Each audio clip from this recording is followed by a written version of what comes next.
Winter was a cold one, springtime always follows.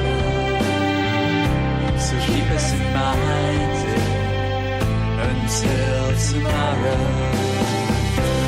Keep us in mind until tomorrow. Keep us in mind until tomorrow. Keep us in mind until tomorrow. Keep us in mind until tomorrow.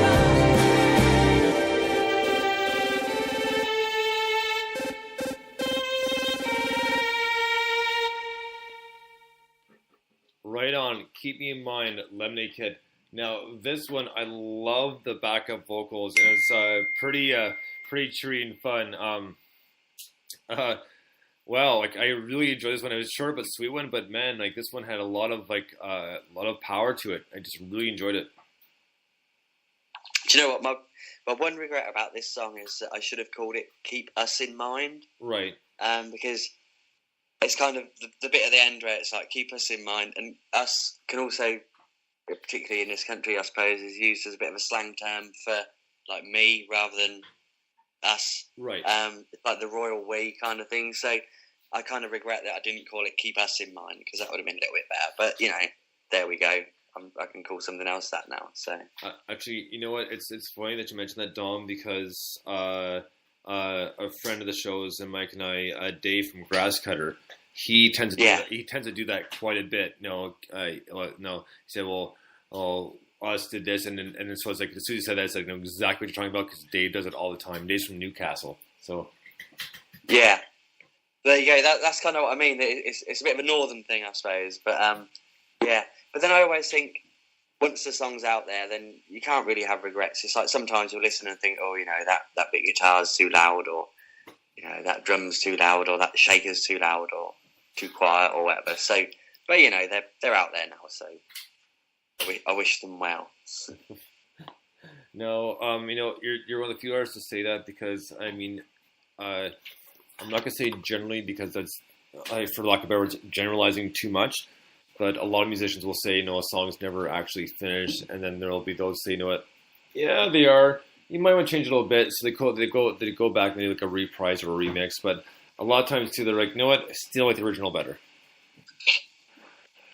Yeah, no, I think you sort of hit a point during mixing. I think there has to come a time where you sort of say, well, that's finished now, and you have to draw a line. I think otherwise, you'd be mixing for 3 years or whatever. So there's got to come a time where you got to say, right, I'm happy with that. And I suppose sometimes you're gonna have songs. It's like I say with the songs that didn't make it onto the album. Some of them didn't make it on because just couldn't make them sound how I wanted them to sound, and couldn't get the mixes right. And so and then they sort of carried through and carried over. So then you carry on mixing them, and in the end, like I say, you have to hit a point where it's like that song's done now.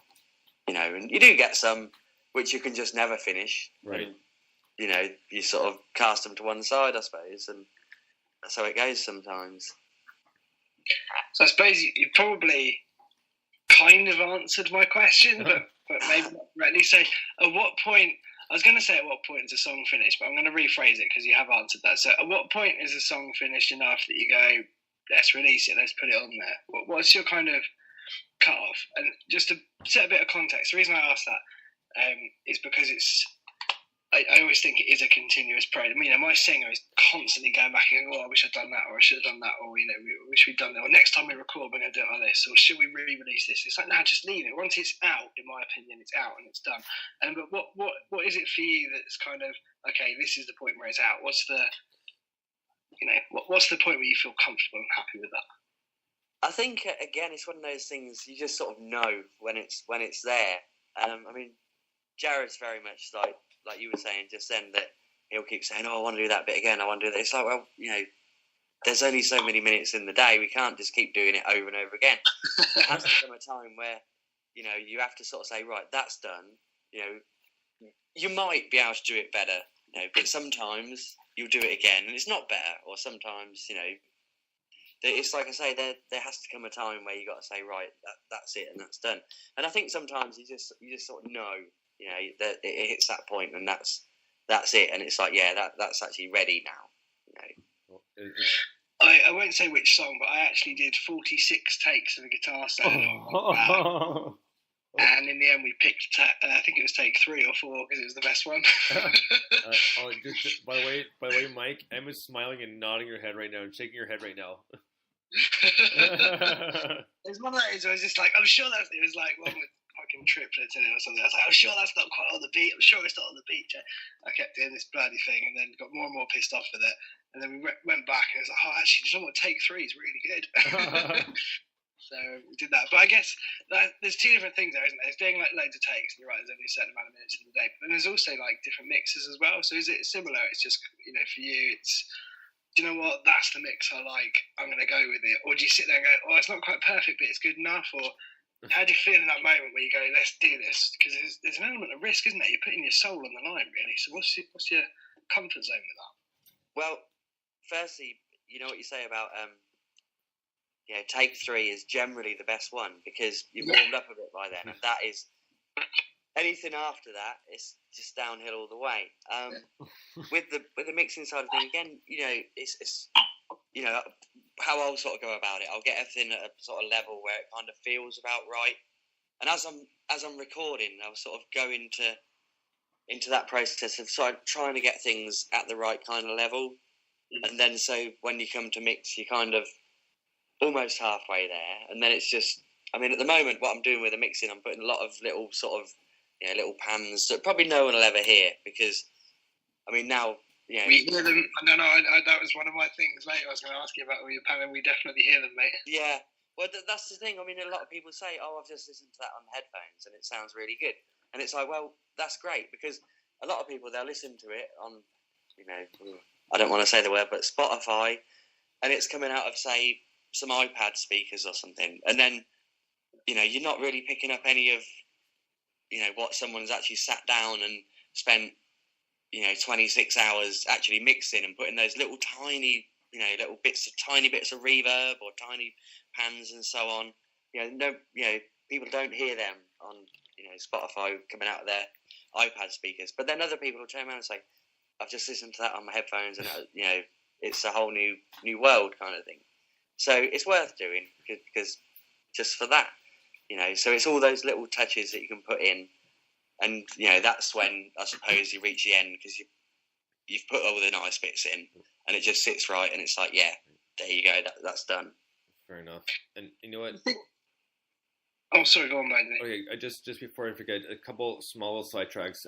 First, about the reverb, and Mike, you and I have talked about this before. So about 2 years ago, I went to Hitsville, USA, where all the R&B music was, all the number one hits. So Berry Gordy owned it, Stevie Wonder, Aretha Franklin, all the big names. And the way they did reverb initially was something that the bigger companies that had a lot of money could not figure out, and they were killing themselves because they couldn't figure out. Obviously, part of the technology was not completely available at that time, but what they did was absolute genius. They had this place, and it was called the attic. So the second floor of the studio, there was like a square opening to the ceiling, like hollowed out. So the mic was dropped down there, and that gave them the reverb that they needed. It went right through the mic and back into the studio, and the bigger companies could not figure it out. And I thought that was absolute genius for the time, because that was like late 50s, early 60s. I love that. So there's that, and the other side track is to the amount of takes, and this is more of just a funny side track. It's not necessarily music, but it's Simpsons, so it's acceptable. And is when they had the movie festival, and Mr. Burns did a whole bunch of the big name movies, and he's like, he's like, I can't remember what the movie was, but it's like, no, you're truly a king among kings, and then. He rides away, and Mr. Burns slips off the horse. He's being dragged behind, and he's sitting in the crowd going, we did 57 takes, and that was the best one. Yeah, he should have gone with take 3, though, shouldn't he? That's right. It's always take 3. Take 3. So, I think the problem with that 46 take story is I was going, actually, I don't like bits this set. I'm going to rewrite bits of it as we're recording. I can't remember what you use. It's Cubase, I think we were recording to, and you got this ability to kind of set the parameters and loop it round, so you can just do it take without stopping. So that was part of the issue. And then it's like, no, do you know what? The one I wrote originally was better, and the third take I did of it was the best one. So, fair enough. Right. I think it's interesting. Like a lot of people, you get a lot of like fairly decent Bluetooth speakers now. I've got one that's kind of the size of my palm, and it's actually really good because it's got a little thing in the back that makes sure the bass comes out, so it doesn't sound all tinny like like you're playing it through your phone or whatever. So, do you think that is still a problem? Because people are often, again, if I think about Neil Young, he's got a big thing about MP3 quality and everything else. Do you think we're overcoming that problem? Do you think people are hearing the kind of liner notes and the little touches more through better technology, or do you think people are still sitting on the bus playing it on their phone, not really paying attention, kind of thing? I think it's probably a bit of a mix. I mean, you've got to sort of bear in mind, I suppose, that some people are going to be listening to it on their phone, and some people are probably playing it on the world's biggest speakers on a fantastic setup. So there's all different sorts of things. But then, when I was a kid, I was probably playing it on a tape, on a Walkman, through some headphones that cost 10p. So, it's probably no different from that, really. I suppose that's the thing, isn't it? It's all kind of relative. I mean, I think at least 3 of the studios I recorded in over the years have had the same set of speakers in them. And I asked a guy the last time I saw them, I said, what is it with these speakers? Everyone's got these speakers in their studio. And he went, yeah, because they're famously the world's worst speakers. They just sound like shit. So the idea is when you're mixing, if you can make it sound vaguely good on that, you can make it sound good on anything. So it's kind of a thing in the kind of producer world, apparently. I can't remember what they're called, but they've got little, like almost luminous green, yellowy kind of cones in the middle, and they're these tiny little speakers. But yeah, he said that everyone will have them because it's the worst possible sound you can get. So if you make it sound shit hot on that, you're winning. I was like, okay, that's cool. So I guess you kind of mix to that. It's a similar thing, isn't it? If you kind of mix to a point where you're like, okay, it sounds alright coming out of the phone, but it sounds really fucking good coming out of your headphones or whatever. I suppose that's your perfect balance, isn't it? It's that thing when you put it on CD and you put it in your car and you go for a drive and you're playing it and you're thinking, yeah, this actually sounds alright. It's like that sort of change from the moment when you're really worried that it doesn't sound alright to that kind of, oh yeah, actually it does sound alright. So yeah, it's like I say, everyone listens to music in a different way now. It's like, there's a lot of bits and bobs around the house that will play music, even people playing it through their TV and all that sort of thing. So, maybe music isn't such a sacred thing as it used to be. That it's not a sort of shrine of things that it once was. So maybe it's a good thing, maybe it's a bad thing. I don't know, but I mean, like I say, I can remember, even when I was about 4 years old, sort of sitting in my mum and dad's front room, listening on their record player, which was probably not the world's greatest record player or anything, just on some pretty low quality sort of headphones, listening to music and just being blown away by music. So whether the sound itself was fantastic, it's just music's fantastic, and that's the main thing. It's in your soul, isn't it? So I said before once on the show, I read that music has been human beings have been playing music. It's estimated for around 55,000 years. It's one of the most innate, pure things that we do, right from people just banging rhythms on trees to send warning signs or whatever. And it's a form of communication right through to now. So it's kind of fascinating, isn't it? Music will always have a place in society, but maybe as technology grows, that place will shift and move, and then as technology creates better speakers or whatever, it'll become more in the forefront, and then something else will come along. And I read something recently, a lot of people doing a lot of vlogging and all this. Read a thing recently, where it's talking about how that's a very, very saturated market now. Everyone's trying to get onto it because it's become big, but it's kind of too late. Actually, the next step is maybe podcasting. So it's going back to sound. Right. Because you can podcast anyway. You can do it when you drive. You don't have to, be watching it in the same way that you would with a video, for example. So there's this. I think there's this switch between audio and visual and everything else, and it's about finding that balance in the world, which will continuously change as we evolve, I suppose, and as technology evolves as well. sorry, that was a bit too deep. I'm not sure. We're probably slightly running out of time. Well, So I wanted to ask you a we kind pretty of- much are out of time. Thanks a lot, Mike. Oh, sorry. Well, can I ask them a random question, and then you can ask them a couple more questions before we let them go? Yes. All right. So